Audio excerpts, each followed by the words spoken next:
হরে কৃষ্ণ। সামনেই আসছে মহাশিবরাত্রির ব্রত।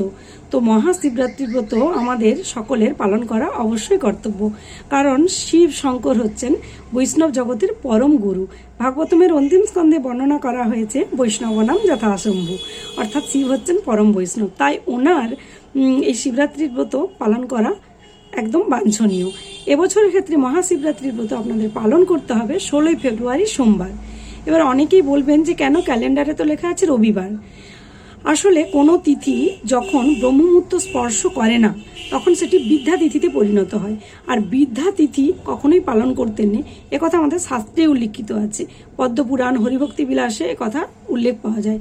তাই যেহেতু এবছরের ক্ষেত্রে শিবরাত্রি পড়েছিল হচ্ছে রবিবার, তো রবিবার চতুর্দশী তিথিটি কিন্তু ব্রহ্মমুহূর্ত স্পর্শ করছে না, তাই এটি বৃদ্ধা তিথিতে পরিণত হয়ে যাচ্ছে। তাই এই বৃদ্ধা তিথি অবশ্যই আপনারা এড়িয়ে চলবেন, কারণ বৃদ্ধা ব্রতের তিথির ফল কিন্তু অনুরূপভাবে পাওয়া যায় না। তাই আপনারা অবশ্যই সোমবার 16 ফেব্রুয়ারি মহাশিবরাত্রি ব্রত অবশ্যই পালন করবেন। হরে কৃষ্ণ, হরি বল।